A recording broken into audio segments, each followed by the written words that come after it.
Hi, this is Catherine D. Henry, and I'm here with you today to talk about the metaverse. As many of you know, I have issued a number of intelligence reports on the metaverse, different aspects of the metaverse, and how brands can go to market in the metaverse. And today is no exception. I'm going to be focusing on one of the hot trends for 2022 that I see emerging, and that is with virtual influencers and how virtual influencing is gaining momentum. So just as brands are thinking about how to enter the metaverse, influencers are no different. They're jostling to become the number one influencer in their respective spaces, and they're trying to figure out what those are. But what's interesting about this virtual influencing space is that only some are human. So what kinds of virtual influencers are we seeing? How do they break down? Well, the virtual influencer, generally speaking, is a digital character created by computer graphics software who's given a personality, and they have a first-person worldview that they express in all of their posts. So they say things like, I think, I feel, and they express their political opinions, their ambitions, and their feelings and emotions. And these influencers are pure constructs. They are generally promoted by either individuals or a team of people who treat them independently as independent agents like a regular influencer, and some of them are directly linked with the brand.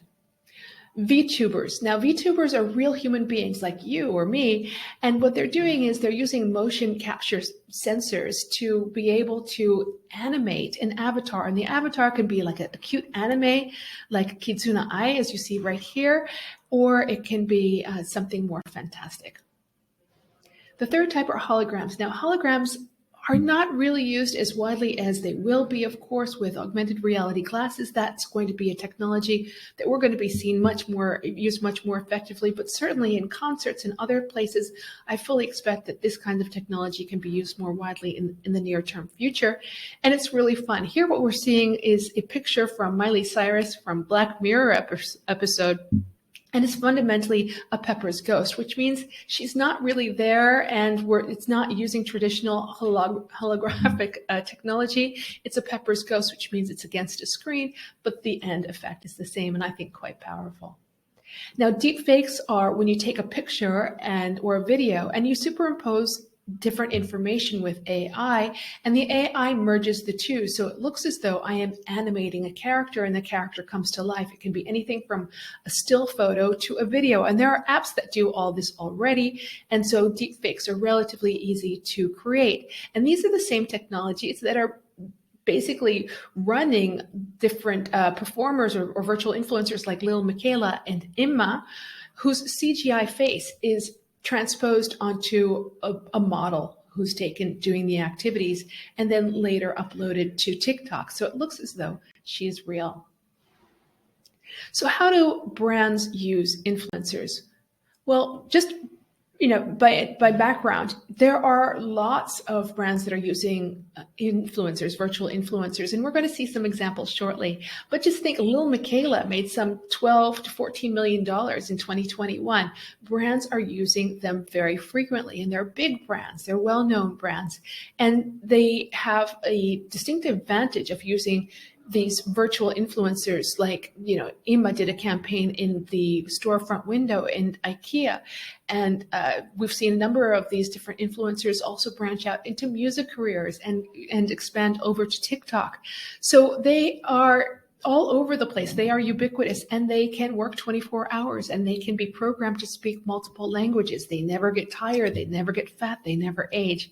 But importantly, also, they don't have scheduling conflicts. They don't age out of a specific type of brand, and they have no conflicts when it comes to creative control. So for brands, the appeal is that they can fundamentally control the content and the storyline.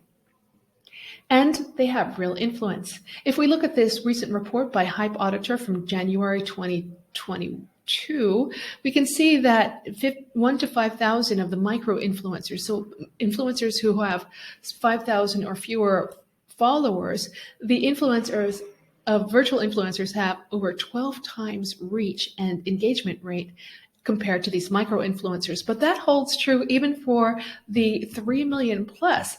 It's 3 times higher engagement rate. So that shows that these virtual influencers have real power and real influence, and especially at the global level. Regional level, it's slightly different, but it's still quite powerful.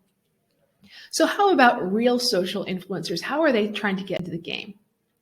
Well, influencers are savvy. They're always seeing around the corner, and that's why it's really important to watch where they're going and where they're headed. And some 70% say that they expect the metaverse will replace social media, and they're not wrong.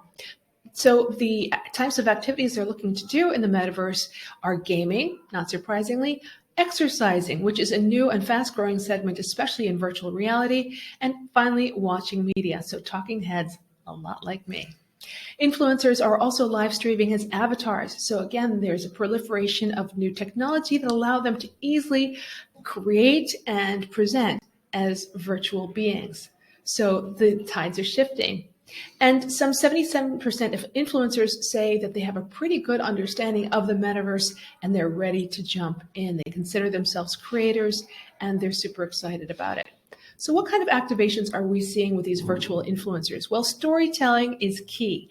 There are a number of software programs that will allow you to upload your avatar or create an avatar and also a whole sequence and scene around it. And as you can see here, another thing is advertising. We're seeing real campaigns. This is one, Rethink Reality by Prada, that was done in spring, summer of 2021. We are seeing them in branded campaigns as well. And finally, we're seeing brand worlds, avatars, and money. Who knew the Geico Gecko was so popular? Well, he has a Gecko Land game. He's got his own avatar. He even has his own NFTs.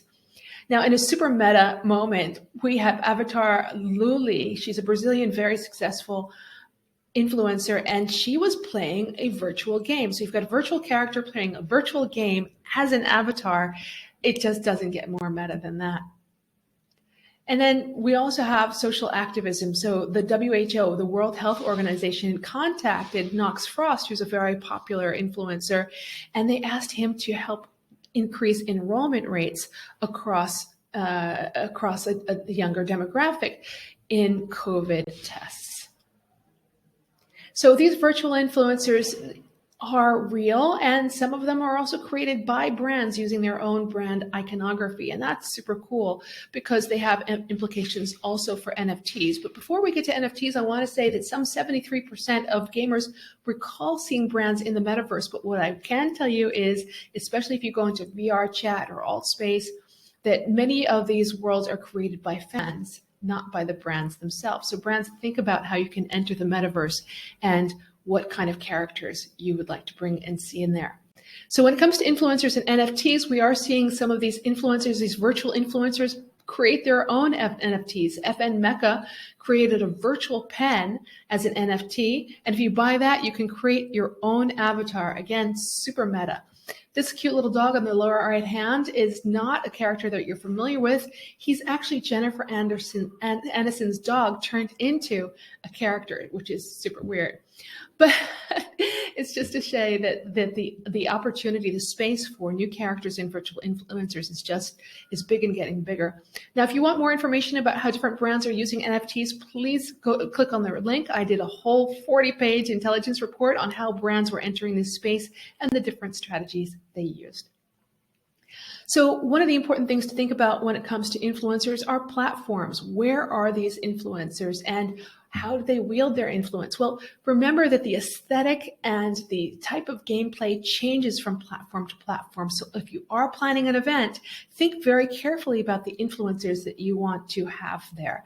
So when hosting an event, and we have been planning many where I work, we really want to think about what's going to maximize the attendance, the buzz, the excitement around it. And so it's about engaging communities. And in doing so, you want to make sure that you contact the community leaders and the influencers who are already there. So finally, the three major trends, if we were to boil them down, the first is virtualization. We're seeing humans become digital. We're seeing digital beings become human ambassadors for major brands. Storytelling, of course, is at the forefront, and we want to make sure that all of our engagements are exciting. Brand expansion. This is a huge opportunity for brands to expand to new worlds and also to think about new ambassadors. And there are vast commercial possibilities and payoffs. At the end of the day, this is a fast-moving space. The metaverse is complex, multifaceted, and finally, I think fascinating. And we can unexpect everything because we're going to see things that evolve that we never could anticipate before. And I'm an economist. I'm a trend watcher. I've been looking at megatrends for some 20 years now. I'm super excited about this. I ask you to please, like and follow this video, and to look into some of the other publications that I've shared on LinkedIn and Substack. Thank you so much for watching. I hope you enjoyed this. And again, please like and share. See you next time.